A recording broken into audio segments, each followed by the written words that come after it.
Fíjense que estoy rompiendo récord y es un testimonio que yo tengo, porque hubo un tiempo en mi vida, hace pocos años, que predicar me dañaba la garganta. Y entonces los lunes yo me la pasaba ronco, tomando miel y todo lo que podía inventar. Pero Dios me ayudó y encontré una manera de hacer unos ejercicios y tener ciertos cuidados. Y entonces en este último tiempo ya no uso miel, no uso pastillas de miel, no uso. Aquí Sarita me daba montones de broncolín en la miel y las pastillas y todo. Yo era su consumidor número uno. Actualmente nada de eso. Dios me ha ayudado y estos días prediqué el viernes, luego el domingo, luego di clase todas las mañanas en Cristo para las Naciones y clase los martes y jueves durante 3 horas en Cristo para las Naciones, y acabo de dar 2 clases en el encuentro y voy a predicar y mi garganta va a estar bien. Sí, y para mí es algo muy notorio, muy notable, y le doy muchas gracias a Dios por eso. Hemos hablado, no mandé la presentación. Un momento, por favor.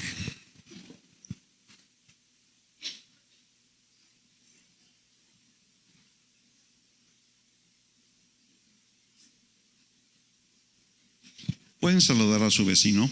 Decirle que lo aman mucho.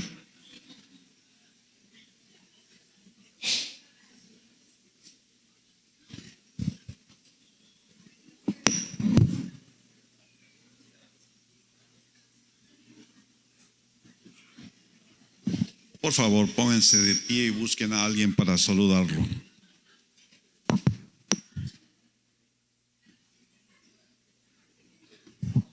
Pónganse de pie y busquen a alguien para bendecirlo.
Muy bien. Ya estamos listos. Podemos volver a nuestro lugar.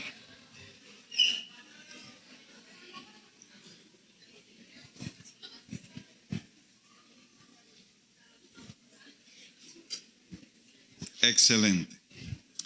Hemos estado compartiendo, yo he estado compartiendo acerca de la vida vencedora, viendo el modelo en nuestro Señor Jesucristo.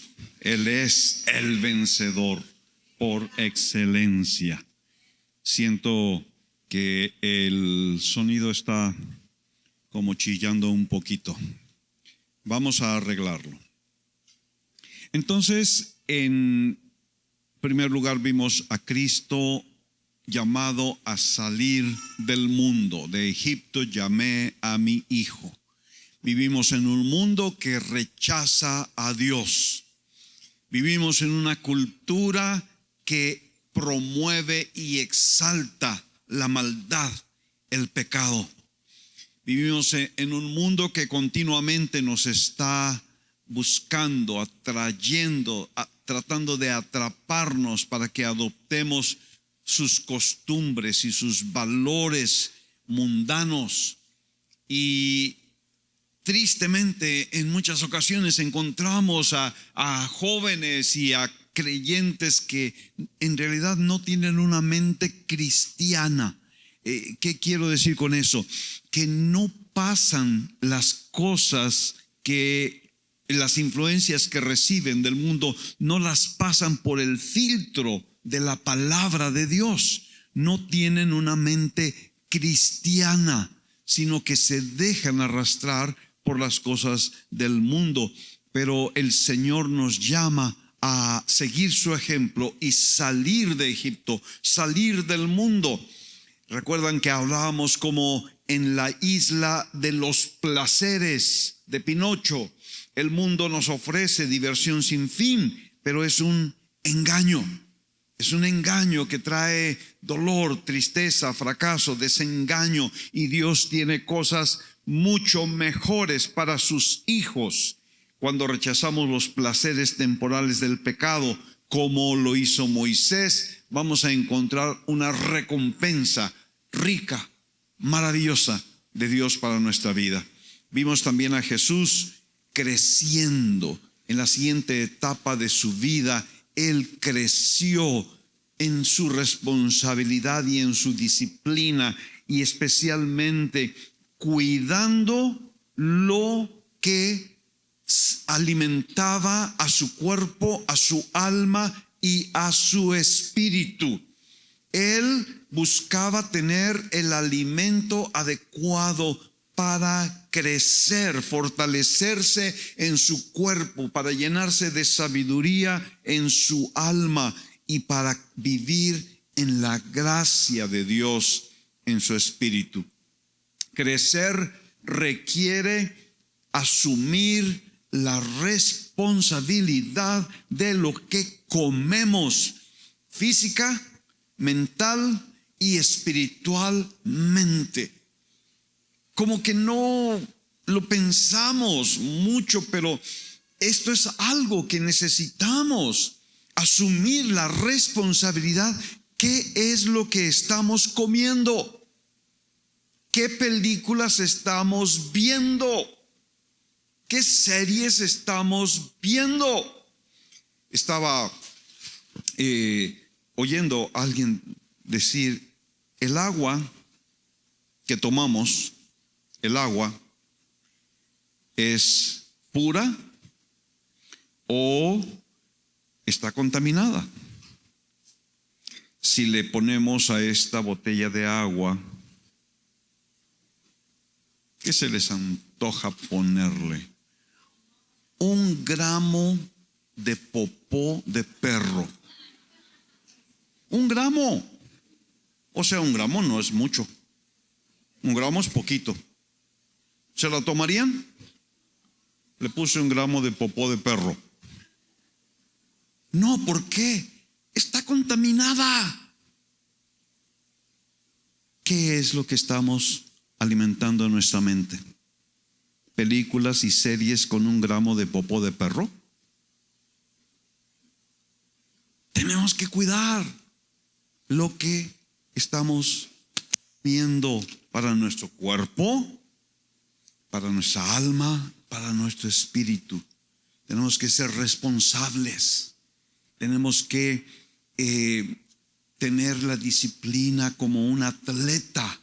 Eso es lo que cerrábamos esta mañana en el encuentro. Está bien tener una experiencia como en el encuentro, y yo creo que pues he oído los testimonios de muchos de ustedes que lo han tomado, que ha sido una experiencia hermosa.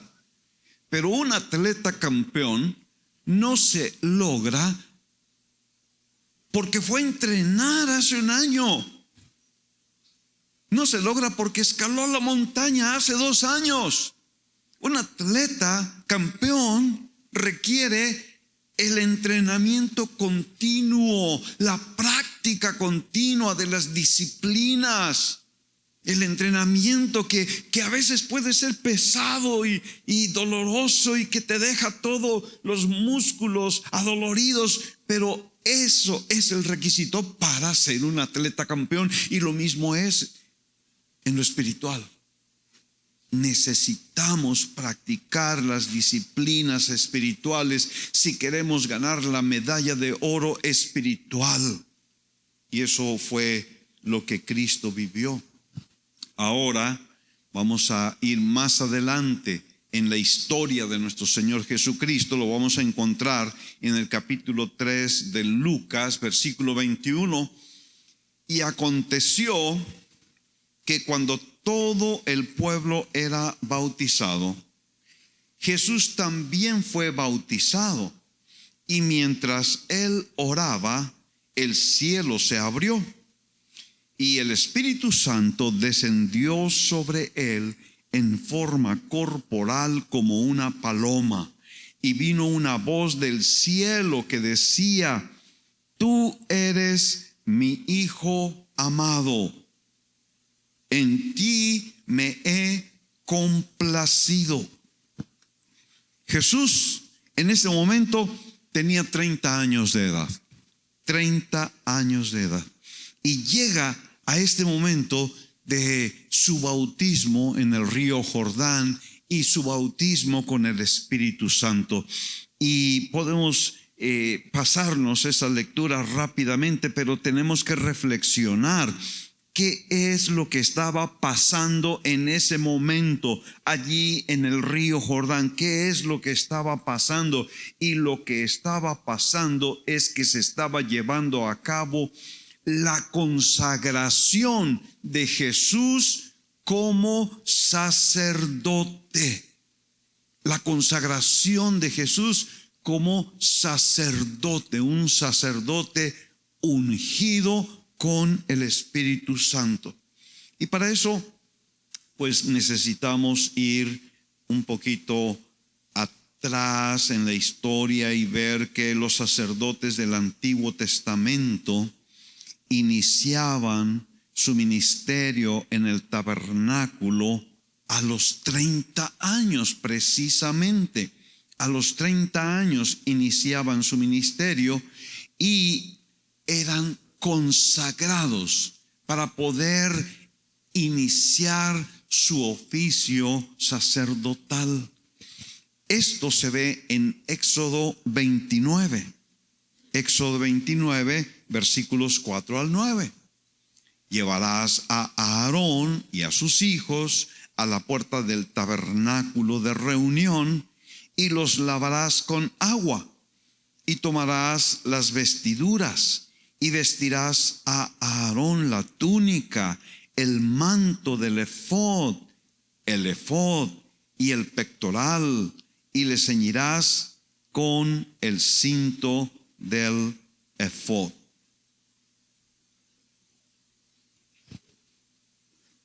A ver, discúlpenme.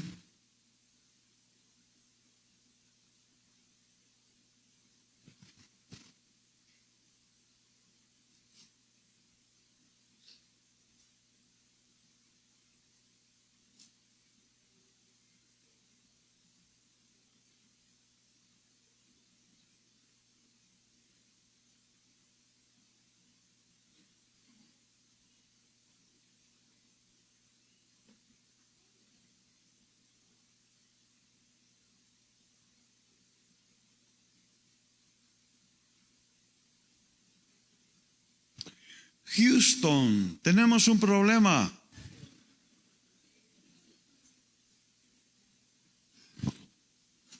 No sé qué le pasó a mis notas. Quizá no guardé bien el archivo, pero las voy a seguir aquí. Lo que estaba pasando allí en Éxodo 29 era la consagración de el sacerdote en el tabernáculo de Moisés. Y dos cosas queremos notar aquí. En primer lugar, hay dos personajes principales aquí: el sumo sacerdote Aarón y los hijos de Aarón, que iban a fungir como sacerdotes en el ministerio del tabernáculo. El sumo sacerdote es el principal, es el líder, y todos los descendientes de Aarón iban a ser los sacerdotes que iban a hacer todos los servicios del ministerio en el tabernáculo. Y es muy interesante que podamos notar a estos dos personajes, porque el sumo sacerdote en el Antiguo Testamento, Aarón, era una figura de nuestro Señor Jesucristo. El Señor Jesucristo es nuestro sumo sacerdote, dice Hebreos capítulo 5 y versículo 1, y también en el capítulo 4 versículo 14.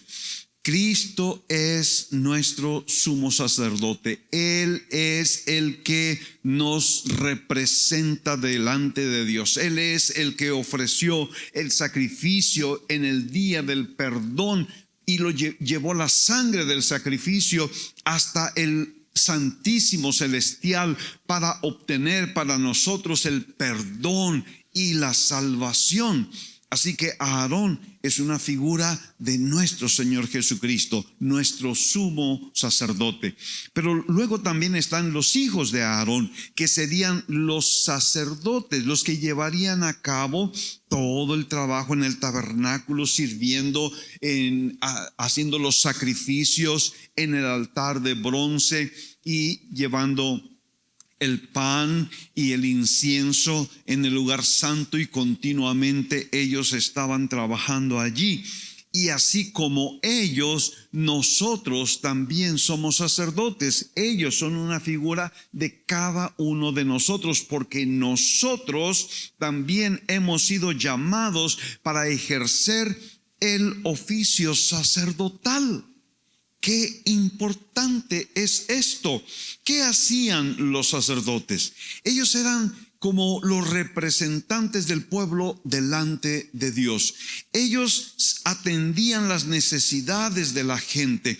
Ellos hacían los sacrificios. Ellos tenían la función de quemar el incienso delante de la presencia de Dios. Y en todas esas funciones hay figuras muy importantes, lecciones muy importantes acerca de lo que nosotros ahora como sacerdotes del Nuevo Testamento podemos hacer. Ellos sacrificaban animalitos y los ofrecían, derramaban la sangre. A veces uno lee esos pasajes en el Antiguo Testamento y uno queda así como un poco asombrado al ver la cantidad de animales que sacrificaban y los chorros de sangre que corrían por aquel altar. La verdad, en alguna ocasión les decía, el evangelio es un evangelio sangriento. Sí, hay mucha sangre en el evangelio. En el Antiguo Testamento hay mucha sangre que corrió en aquel altar, y en la cruz del Calvario hay mucha sangre que fue derramada de nuestro Señor Jesucristo. El evangelio es sangriento, pero esa sangre de Cristo que derramó en la cruz es lo que nos limpia de todo pecado y da el perdón de nuestra salvación. Sí. Ahora, nosotros como sacerdotes del Nuevo Testamento no tenemos que ofrecer sacrificios de animales, ni siquiera en la manera en que la religión tradicional lo hace, porque según la religión tradicional, cada vez que se celebra la misa, hay una, ¿cómo llamarle? Una operación sobrenatural y milagrosa que hace que aquel pan se transforme verdaderamente, dicen ellos, en el cuerpo de Cristo. Y entonces cada vez que se celebra la misa, se hace un sacrificio. Un sacrificio, se vuelve a sacrificar a Cristo.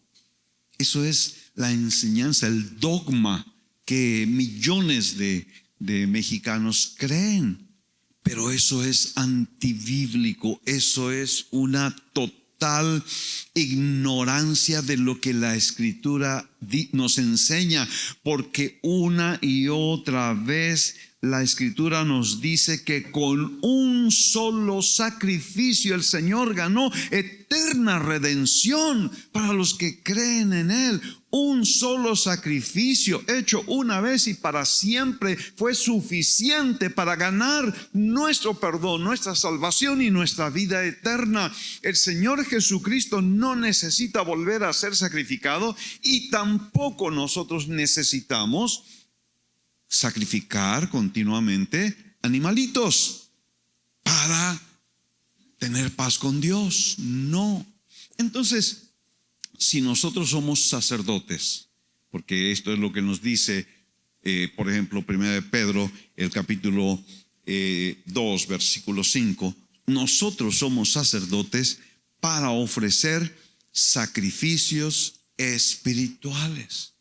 ¿Cuáles son los sacrificios que nosotros como sacerdotes debemos de ofrecer? Qué bueno que lo preguntaste, porque aquí están. Estos son los sacrificios. En primer lugar, debemos ofrecer nuestro propio cuerpo como un sacrificio vivo y agradable a Dios. Nuestro propio cuerpo, y en realidad pues nuestro ser entero, nuestra vida entera, debemos de ofrecerla a Dios como un sacrificio santo, agradable, perfecto, de acuerdo a la voluntad de Dios. Tú necesitas entregarte a ti mismo como un sacrificio delante de Dios. Esto es el sacrificio espiritual. También necesitamos presentar a Dios el sacrificio de alabanza. Sacrificio de alabanza. Déjame preguntarte, ¿es un sacrificio para ti alabar al Señor? ¿No? Bueno, es que ustedes no lo saben, pero yo los estoy observando todas las reuniones y los veo si están alabando o no. Yo los observo y tomo notas en mi cuadernito. Si están alabando o nada más están de cuerpo presente y mente ausente. Bueno, no los veo yo, pero Dios sí los ve. Y es que para algunos, como para mí lo fue en mi propia experiencia, yo crecí en una iglesia en donde no había muchas expresiones de alabanza. Crecí en una iglesia que amo mucho, que los quiero mucho, que los aprecio mucho, los valoro mucho, pero en esa iglesia pues todo era así, muy solemne. Se paraba el hermano para dirigir y hacía unos movimientos así para marcar el compás, ¿no? Así musical, así. Entonces se movía y todos muy seriecitos cantando.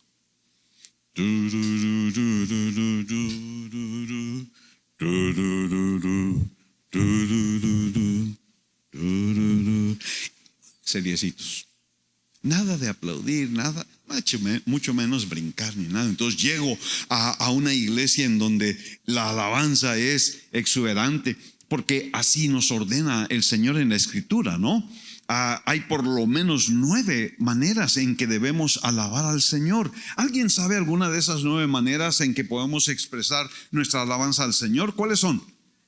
Cantando, aplaudiendo, danzando, gritando. ¡Ey! Sí, son las formas en que la palabra de Dios nos manda alabar al Señor. Pero yo no estaba acostumbrado a eso. Entonces cuando llegué a una iglesia así, yo estaba tieso. No podía levantar las manos, no podía mover los pies. Eran como que tenía unas pesas de plomo que me impedían moverme. Y me costó un tiempo y un trabajo el empezar a ofrecer el sacrificio de alabanza. Tú eres un sacerdote del Nuevo Testamento y el sacrificio que ahora debes de dar al Señor no es una ovejita, es tu alabanza. Con mucha libertad podemos venir y alabar al Señor. También el hacer bien y ayudar a otros. Dice la Escritura, Hebreos 13:16, de estos sacrificios se agrada el Señor, hacer bien y ayudar a otros continuamente, empezando con la familia de la fe. Tenemos que estar buscando cómo hacer bien, cómo ayudar, cómo servir, cómo bendecir unos a otros, y luego lo extendemos afuera de la familia de la fe para hacer bien y ayudar a otros. Esos son sacrificios agradables a Dios. Y el último que se menciona en Filipenses 4:16, cuando Pablo le agradece a los filipenses porque ellos han sido muy fieles en mandar ayuda al apóstol para cubrir todas sus necesidades. Entonces, y él dice, este es un sacrificio de olor grato a Dios. Así se menciona en el Antiguo Testamento, porque cuando se sacrificaban los animalitos y se ponían en el fuego, pues subía un olor grato. Así como cuando los regios hacemos una carnita asada. Sube un olor grato. Y así, de estos sacrificios, ayudar a las necesidades de los ministros, esto es un sacrificio de olor grato. Ahora, lo que vemos también en el pasaje son 2 elementos: el agua y el aceite en la consagración de los sacerdotes. Agua y aceite. Y esto es lo que sucedió cuando el Señor Jesucristo fue al Jordán. Primero el agua. Él fue con Juan, le dijo, es necesario que me bautices. Juan no quería, pero el Señor le dijo, es necesario cumplir toda justicia, es necesario obedecer, es necesario ir en los pasos que el Señor ha marcado. ¿Qué es lo que el Señor estaba haciendo? ¿Qué es lo que el Señor hizo toda su vida? Cumplir todo lo que de Él estaba escrito en la ley, en los salmos y en los profetas. Entonces el Señor Jesucristo entendió que su ministerio sacerdotal tenía que experimentar momento de consagración, en donde el agua y el aceite tenían que venir a su vida. Y el agua vino en la forma de el bautismo que Juan estaba practicando en el río Jordán. Y vemos allí cómo el Señor Jesucristo llegó a los 30 años. Llegó a los 30 años para ser bautizado. Yo me pregunto, ¿por qué no fue a los 25? ¿Por qué no fue a los 20? Desde los 12 estuvo sujeto a sus padres. Desde los 12 ya tenía el conocimiento, que admiraba a los líderes de la nación. Él tenía una sabiduría, una inteligencia asombrosa. Él pudo decir a los 15 o a los 20, ya estoy listo, vámonos, voy a empezar. Pero el Señor Jesucristo esperó hasta los 30 años. Tan solo en eso nosotros podemos tomar una lección muy importante, porque nosotros, la mayoría de nosotros, somos unos desesperados. Queremos las cosas rápido, queremos las cosas ya. Y en muchas áreas de la vida nosotros nos apresuramos antes de tiempo porque ya estamos ansiosos. No sé, podemos quizá escuchar de la historia de la vida de un Steve Jobs o un Bill Gates. ¿Ya viste?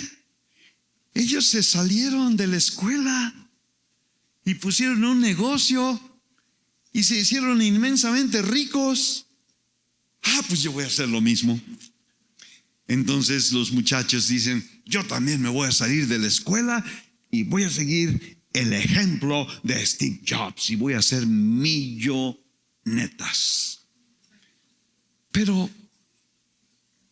¿por qué esperar hasta terminar la carrera y tener un diploma? ¿Por qué esperar? Si ya podemos tomar un atajo y llegar más rápido. Bueno, lamento informarte, pero tú no eres Steve Jobs, ni eres el otro Gates, Bill Gates. La enorme mayoría de nosotros tenemos que ir por ese camino y esperar a los tiempos y en el proceso ser entrenados, aprender, crecer. Un área que quizá podemos identificarnos muy fácilmente es el área de las relaciones sexuales. A los 12 años, pues ya se puede. Hay niñas que ¿a qué edad ya son mamás? ¿A los 12? 12, 13, 14, ya son mamás. ¿Por qué? Pues porque físicamente se puede. Entonces, ¿para qué esperar? Y muchos, arrastrados por la corriente de este mundo, deciden no esperar. Pero no esperar produce severos problemas en la vida de los jóvenes. No esperar, pues los avienta a que pues ahora ya tienes en mi rancho le dicen chilpayate. Ya tienes un chilpayate, o sea, ponte a trabajar para mantenerlo. Y adiós futuro, adiós carrera, adiós sueños, adiós metas, adiós todo. ¿Por qué? Porque no supimos esperar. Necesitamos aprender esta lección de nuestro Señor Jesucristo. Debemos esperar al tiempo correcto. Luego, lo que vemos, como había mencionado, es que cuando Juan no lo quería bautizar, Jesús le dijo, es necesario que cumplamos toda justicia. ¿Por qué se bautizó el Señor Jesucristo? Se bautizó por obediencia. Él no era un pecador como los demás que estaban escuchando a Juan el Bautista y que tenía que venir arrepentido y bautizarse. Él no necesitaba eso, pero lo hizo en obediencia.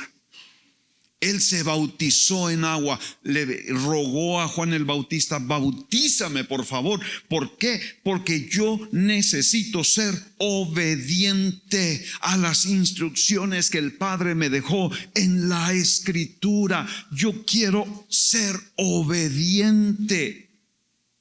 Y aquí hay algo que es un principio elemental, fundamental para tu vida y mi vida, necesitamos aprender a vivir en obediencia a Dios. Necesitamos someter nuestra voluntad y someter nuestro corazón. Sí, Señor, no lo entiendo. Realmente hasta siento que yo no lo necesito, pero si tú me lo pides, yo lo voy a hacer. Voy a obedecer. Para un hijo sería la obediencia a los padres. Señor, pero es que me hubieras dado otros padres, por favor, Señor. Pero tengo que obedecer. Para una esposa, pues sería su esposo, ¿no? Ay, Señor, el esposito que me vino a tocar. Nada más. Pero no lo entiendo, pero te voy a obedecer, Señor.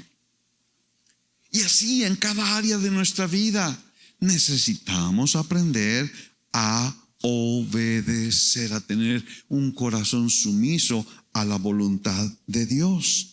Ahora, el bautismo en agua debe de ser una expresión de obediencia y también una expresión de compromiso con Dios. Nos bautizamos en agua después de creer. En el Nuevo Testamento, los que creían se bautizaban inmediatamente. El carcelero de Filipos, por ejemplo, creyó y esa misma noche ni se esperó a que amaneciera. Él se bautizó con toda su familia. ¿Por qué? Porque el bautismo representaba una expresión del compromiso del creyente para convertirse en un discípulo comprometido para agradar a Dios y hacer la voluntad de Dios cada día de su vida. Te voy a seguir, voy a ser tu discípulo, voy a tomar mi cruz y te voy a seguir, Señor. Me bautizo como testimonio de mi compromiso para ti. Pero desde el tiempo antiguo hasta el día de hoy, muchos posponen el bautismo porque dicen, no, es que cuando me bautice, ahora sí, tengo que renunciar a esto, tengo que renunciar a aquello, tengo que cambiar mi manera de vivir. No, no es así. Tú debes de renunciar a esas cosas y debes de cambiar tu manera de vivir en el momento que recibiste a Cristo en tu corazón, en el momento que la sangre de Cristo te lavó de todo pecado. Ese es el momento que la Biblia llama el nuevo nacimiento. El bautismo en agua no es sinónimo de nuevo nacimiento. El nuevo nacimiento se da cuando confesamos a Cristo como nuestro Señor y Salvador, cuando reconocemos nuestra condición como pecadores que necesitan el perdón y la salvación que Cristo nos ofreció en la cruz, y que la sangre de Cristo que fue derramada en la cruz es la que nos puede limpiar de todo pecado. Y a partir de ese momento nuestra vida debe de tener una transformación notoria para todos alrededor. Pero algunos dicen, no, el momento en que de veras voy a cambiar es cuando me bautice en agua. Les voy a presentar a alguien que tuvo esa clase de pensamiento. Se llamó Constantino. Es un señor muy famoso. Constantino, el emperador romano, andaba en guerras porque pues él quería sentarse en el trono como emperador, pero había otros. Siempre en la historia del Imperio Romano, la mayoría de los emperadores llegaron por guerras y terminaron su reinado porque los mataban, y era un relajo aquello. Entonces Constantino andaba en esas, y llegó un momento crucial, la batalla del puente Milvio, en donde tenía que enfrentarse con su enemigo. Y dice él, y dicen algunos historiadores, que tuvo una visión que vio una cruz de luz en el cielo con un letrero que decía, ¿alguien sabe qué decía? Por este signo vencerás. Eso decía. Y luego esa noche dice que soñó que Cristo se le apareció y que le confirmó esa visión.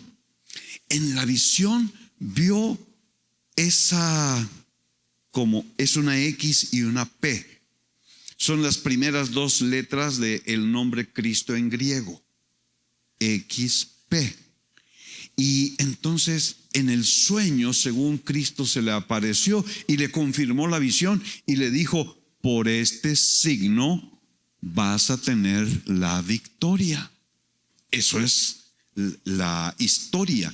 Y entonces al otro día, al ir a la batalla, le ordenó a todos sus soldados que pusieran en sus escudos este símbolo, una X y una P. Y su estandarte se convirtió en ese símbolo. Salió a la batalla y ganó. Y obtuvo el derecho de sentarse en el trono. Se supone que ese día se convirtió. Pues ¿quién no se iba a convertir después de una señal tan grande, no? Después de la victoria que el Señor le había dado. Tengo un pequeño problemita. Nunca el Señor le dio a su pueblo un símbolo y le dijo: por este símbolo vas a tener victoria. El Señor le dijo: yo soy tu victoria, yo soy tu refugio, yo soy el Dios que te va a dar la victoria. No le dio banderitas ni le dio símbolos como según Constantino recibió, pero bueno, vamos a pensar que sí. Total que se supone que se convirtió y luego, eso fue en el año 312, para el año 313 hizo un edicto y en ese edicto canceló las persecuciones contra los cristianos. ¡Wow! ¡Qué buena onda! De veras se debe de haber convertido este hombre, porque los cristianos dejaron de ser perseguidos.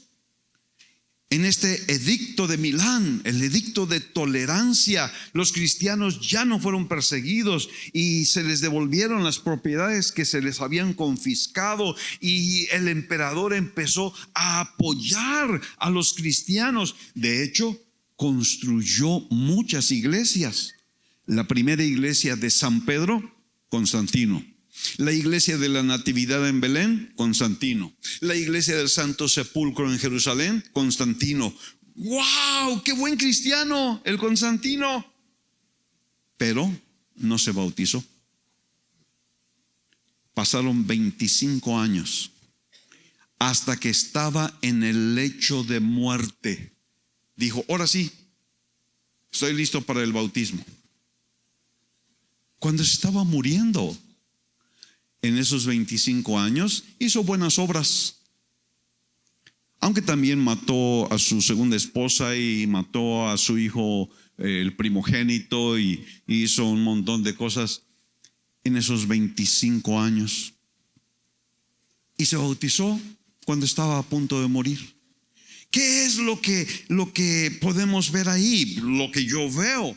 Lo que veo es que Constantino, entre comillas, se convirtió, hizo cosas buenas, hizo obras buenas como para ganarse el favor de Dios, pero en realidad no le entregó su corazón al Señor y no estuvo dispuesto a comprometerse para vivir como un verdadero cristiano. Lo pospuso. Una de las razones por las cuales pospuso el bautismo es porque pensaba que el bautismo iba a lavar todos los pecados que había cometido hasta ese día. Entonces, por si las moscas, pues me espero hasta el último día en que tengo respiración para que todos mis pecados queden lavados. El bautismo no lava pecados. El bautismo es un sello del compromiso que tenemos de seguir a Cristo todos los días de nuestra vida en obediencia. ¿Cuál fue el resultado en la vida de Constantino? su hijo, que fue el siguiente emperador. Un detalle se me olvidó. Ya ven que perdí mis notas, entonces, un detalle se me olvidó. Constantino se involucró en los asuntos de la iglesia y en ese tiempo surgió un hombre que se llamaba Arrio, y este hombre de Alejandría, él empezó a enseñar que Cristo había sido engendrado por Dios y que por lo tanto no era Dios.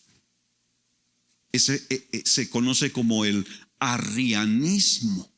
Y eso estaba dividiendo a la iglesia porque estaban negando la divinidad de Cristo. Y eso es algo muy serio. Si Cristo no es Dios, entonces no hay redención, no hay salvación.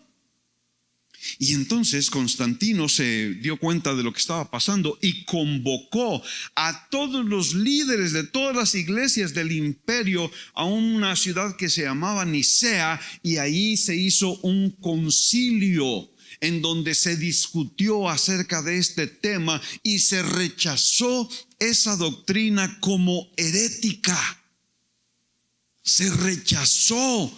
Ahí se formuló lo que se conoce como el credo de Nicea, el credo niceno que establece los principios doctrinales ortodoxos, correctos, y que luego fue creciendo y evolucionando en diferentes concilios. Total que Constantino convocó y presidió ese concilio, y allí se rechazó la doctrina arriana. Pero ¿quién bautizó a Constantino? Un ministro llamado Eusebio, que era discípulo de Arrio. Lo bautizó un arriano, el de la herejía. ¿Qué pasó con su hijo? Constancio se hizo arriano. Es decir, que Constancio, el siguiente emperador, tuvo un cristianismo sin Cristo, un cristianismo que no reconocía a Cristo como Dios, un cristianismo light. Y el siguiente emperador fue sobrino de Constantino, Valerio se llamaba. Y Valerio dijo: que se vayan a freír espárragos todos los cristianos, y todo lo que hizo mi tío, yo voy a restituir la religión pagana. Y empezó a perseguir a los cristianos y empezó a restaurar los templos paganos y organizó a los sacerdotes paganos, y él mismo se hizo llamar pontífice máximo del paganismo. Entonces, ¿qué tenemos? Y esta es la lección de la historia que quiero que quede en sus corazones. Un papá que no estuvo dispuesto a comprometerse totalmente con Cristo. Tiene un hijo que nada más tiene un cristianismo nominal, superficial, un cristianismo light. Y la siguiente generación entregada completamente al paganismo. Y eso es lo que puede suceder con nosotros en nuestras familias, en nuestras generaciones, si nosotros no estamos dispuestos a comprometernos con Cristo para obedecerlo, para hacer su voluntad, para agradarle en todo.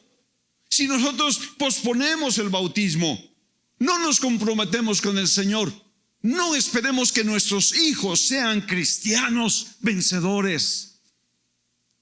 Y mucho menos esperemos que nuestros nietos ni siquiera conozcan al Señor.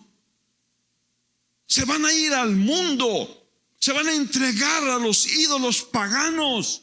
¿Por qué? Porque nosotros no estuvimos dispuestos a comprometer nuestro corazón al 100% con el Señor Jesucristo. No cometamos el error de Constantino. Pero además del bautismo en agua, Cristo, ahí en el Jordán, recibió el bautismo con el Espíritu Santo. El Espíritu Santo descendió sobre él como paloma, dice el Señor Jesucristo. Y así como el sacerdote en el Antiguo Testamento era ungido con aceite, y ahí hay una nota práctica interesante, la unción con aceite. Ahora nosotros, cuando hemos presenciado alguna unción con aceite, pues el ministro se moja el dedito con aceite y le pone una gotita en la frente. Y esa es la unción moderna. Pero en el tiempo de la consagración de los sacerdotes, la unción agarraba el cuerno lleno de aceite y lo derramaba sobre la persona. Por eso en el Salmo 133 dice: como el aceite que corre sobre la barba de Aarón y desciende hasta el borde de sus vestiduras. Era una unción en serio. Aarón quedó completamente, ¿cómo se dice?, empapado de aceite. No ha de ser la palabra correcta, empapado, pero todo cubierto de aceite, de la unción. La unción con aceite era esencial en la consagración del sacerdote y fue esencial en la consagración del Señor Jesucristo como nuestro sumo sacerdote. El aceite representa la unción del Espíritu Santo en la vida de nuestro Señor Jesucristo. A ver, pero para tu carro, por favor. ¿Qué es esto? ¿Cómo que Jesucristo necesitaba al Espíritu Santo en su vida? Porque Jesucristo es Dios. ¿Por qué necesitaba el Espíritu Santo? Es que Jesucristo era hombre. Jesucristo estaba ahí en el río Jordán desde Belén y 30 años después estaba como un hombre. Y este hombre necesitaba la unción del Espíritu Santo para estar preparado para llevar a cabo su ministerio sacerdotal. Él necesitó la obra del Espíritu Santo en su vida de principio a fin. No vamos a revisar los versículos, simplemente les voy a mostrar una pequeña lista de cómo el Espíritu Santo obró en la vida de nuestro Señor Jesucristo desde su nacimiento, porque Él fue concebido por obra del Espíritu Santo. Vamos a avanzar una diapositiva, por favor. Él fue concebido por obra del Espíritu Santo. Desde entonces el Espíritu Santo estaba obrando en su vida. Él fue lleno del Espíritu Santo. Él fue llevado al desierto para vencer la tentación. Él inició su ministerio en el poder del Espíritu Santo. Él tenía gozo en su vida porque estaba lleno del Espíritu Santo. Hay más, pero aquí nos detenemos por un momento. Por ejemplo, ¿tú estás experimentando tentaciones en tu vida? Sí, todos experimentamos tentaciones en nuestra vida. ¿Qué necesitamos para vencer la tentación en nuestra vida? Necesitamos la llenura del Espíritu Santo. Necesitamos el poder del Espíritu Santo en nuestra vida. Solos no vamos a lograrlo. Solos vamos a caer una y otra vez y vamos a terminar frustrados y vamos a querer tirar el arpa. Yo no sirvo, no puedo. Mi hermano, tú y yo necesitamos la unción del Espíritu Santo en nuestra vida, porque eso es lo que nos va a capacitar para vencer la tentación. ¿Alguno de ustedes pasa por la depre? ¿Les ha pasado eso de la depre y están todos ahí tristones arrastrando la cobija? Sí, a todos nos ha pasado en un momento o en otro. Hemos ido ahí por la vida arrastrando la cobija así con carita de mártir. ¡Ay!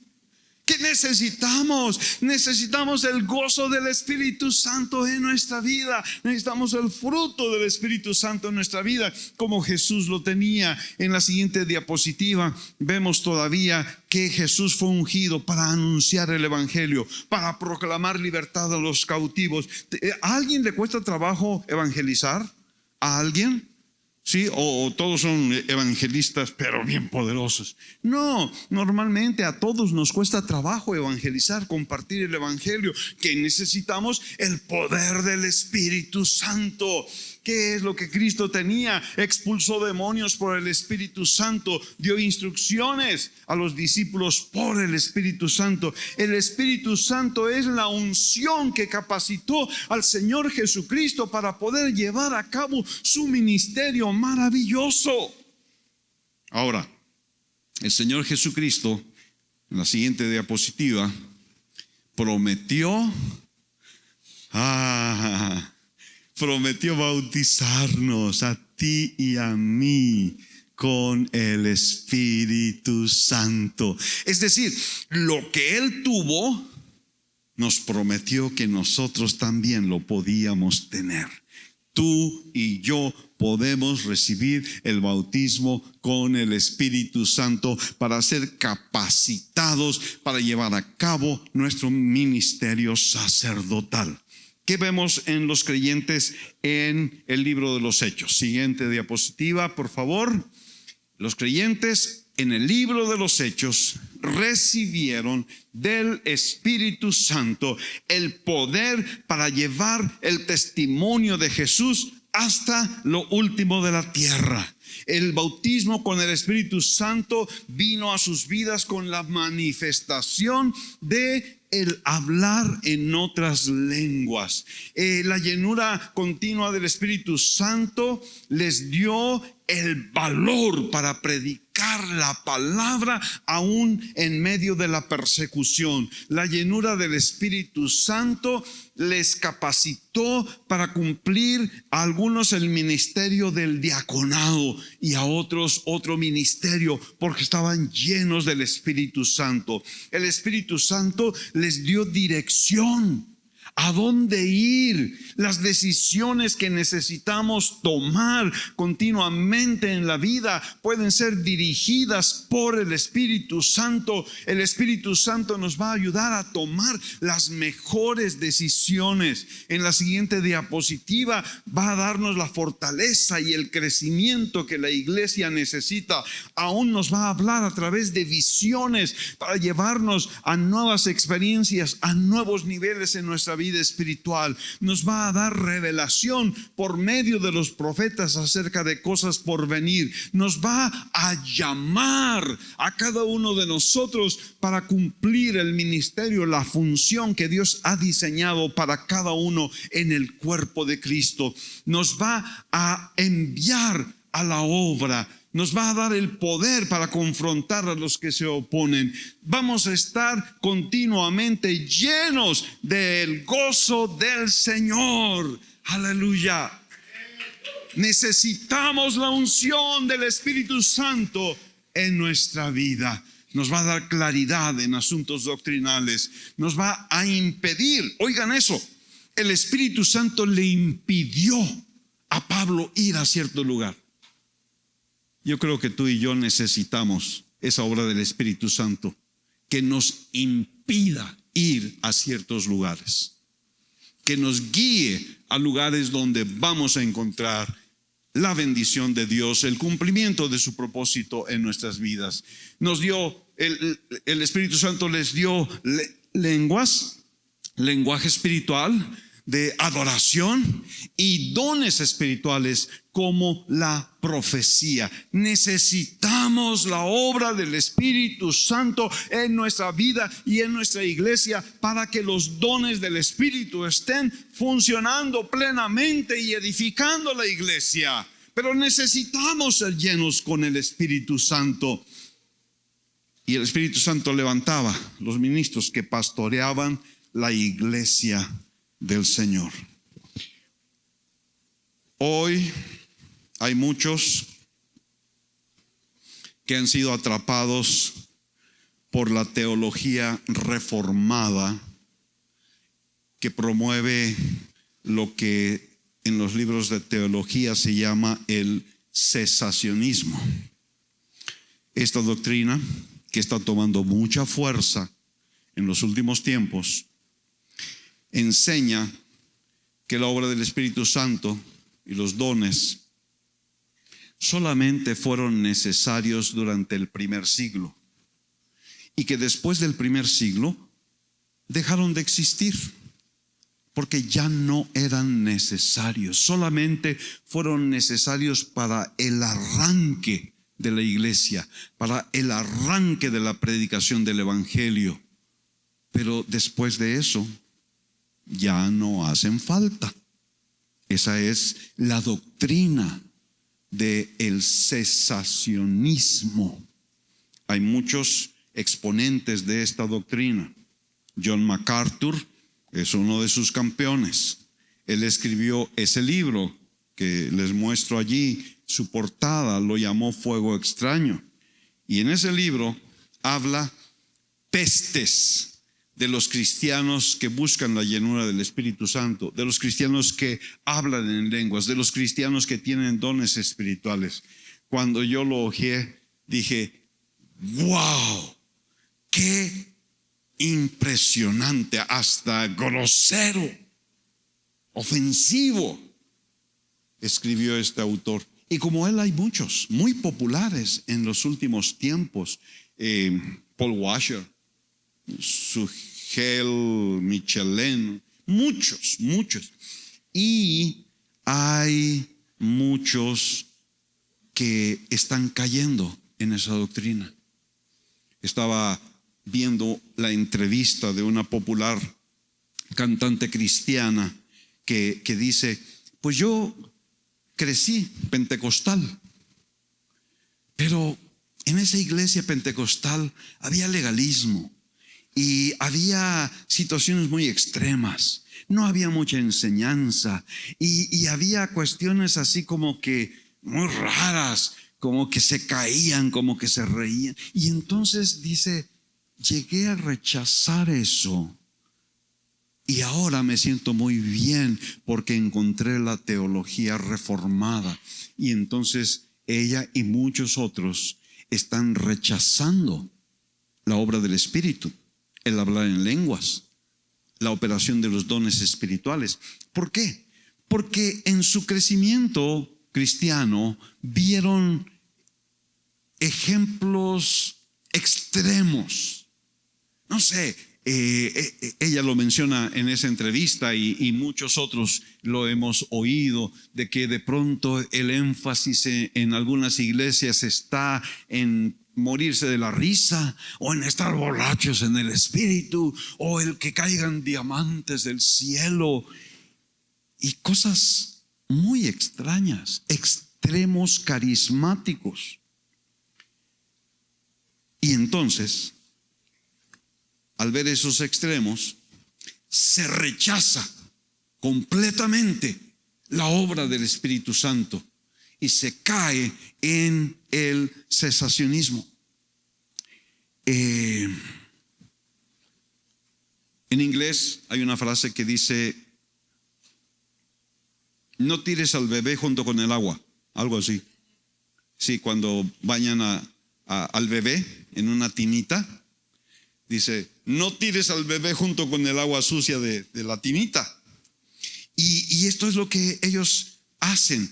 Desechan todo lo que tiene que ver con lo sobrenatural, la obra sobrenatural del Espíritu Santo, y se van al otro extremo a ser conservadores, se llaman bíblicos, pero hay algunos problemitas en su ideología. Por ejemplo, dicen que los dones solamente estuvieron en operación durante el siglo I de la iglesia. Eso es una ignorancia. No sé si es premeditada, pero es una ignorancia, es un desconocimiento de los hechos históricos. Hay una lista enorme de referencias en los escritos de los líderes de la iglesia. En los primeros siglos se llamaban los padres de la iglesia, en donde en el segundo siglo, en el tercer siglo, en el cuarto siglo, en la Edad Media, en el tiempo de la Reforma, en toda la historia, el movimiento del Espíritu ha continuado, aunque sean remanentes, en grupos aquí, grupos allá. Las lenguas han continuado, las profecías han continuado, las sanidades han continuado.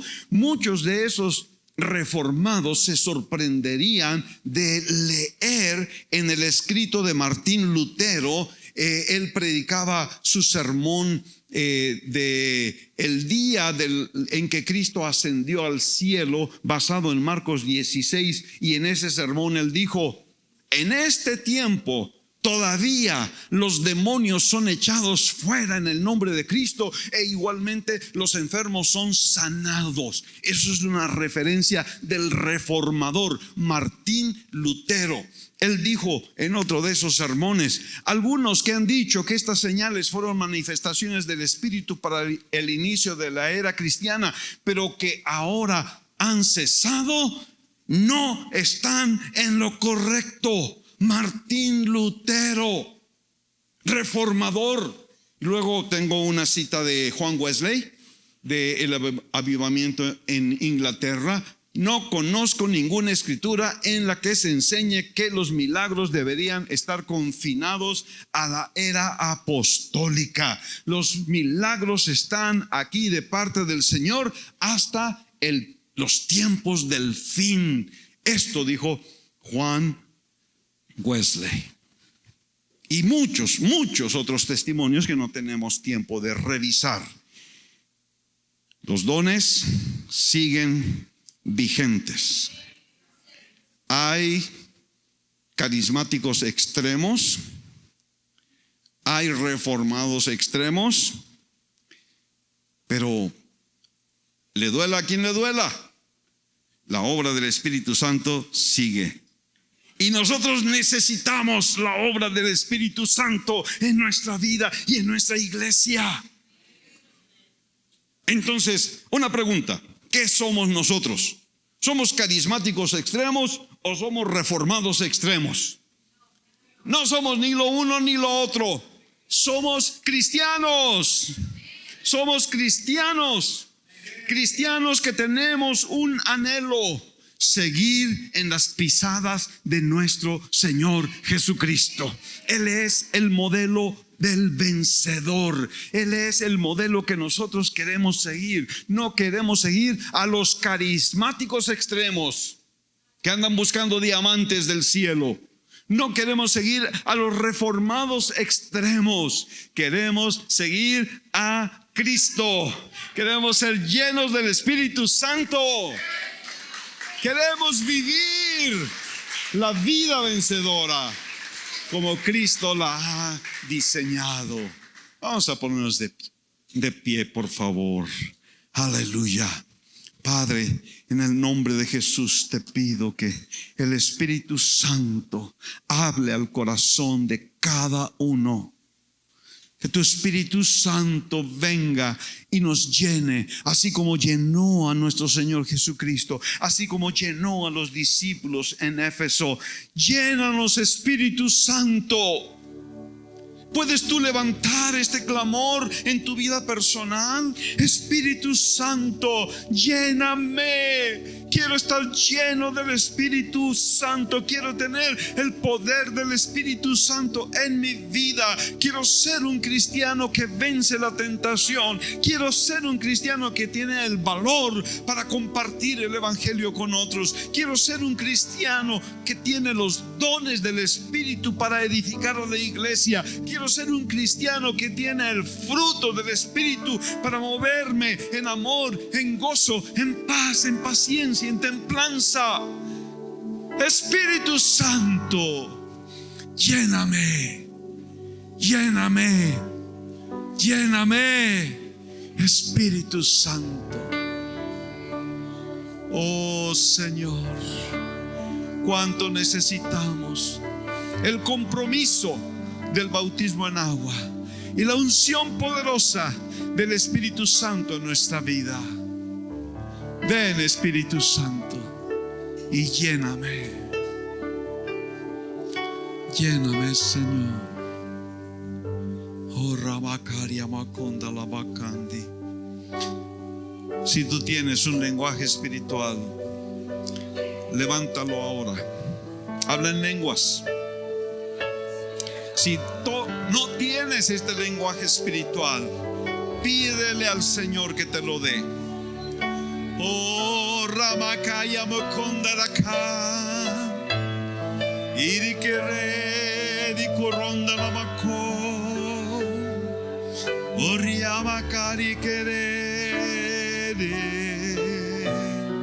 O Ramakari Kerenda Lamako, Ramakandi, O Ramakari Andalamakari.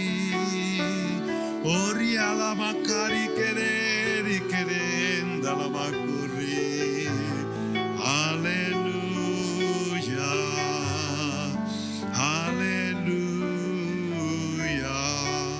Ora makari querenda la makuri. Iri querenda la makuri. Anda la makuri makari. Makari kereri koronda labakandi konda labakuri. Desciende, Espíritu Santo, sopla en nuestra vida, llénanos. La unción del Espíritu Santo descienda en tu vida. Sé lleno del Espíritu Santo, lleno del poder de la unción de lo alto. Oh, Ramakaria Makondi, oh, Ramakari Kerere, oh, Ramakari Kerere. Aleluya, aleluya, Señor. Gracias Dios, gracias Dios, gracias Señor. Aleluya. Oh, Ramakari Kerere, oh, Ramakari Kerenda Lamakondi.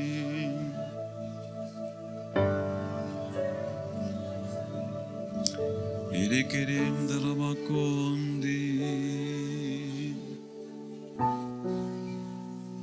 No sé cuál sea tu experiencia personal, pero yo quiero retarte.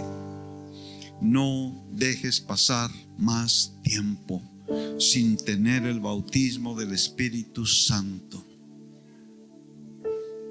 No dejes pasar más tiempo sin tener este lenguaje de oración y adoración que te conecta directamente al trono de la gracia. Si no te has bautizado en agua, no dejes pasar más tiempo de poner ese sello de compromiso con Dios en tu vida. No dejes pasar más tiempo. Dios te llama a ser un sacerdote ungido. Y no vas a poder cumplir tu ministerio sacerdotal plenamente mientras no tengas estos dos bautismos en tu vida. Gracias Dios. Te bendecimos y te damos gracias, Señor. Amén.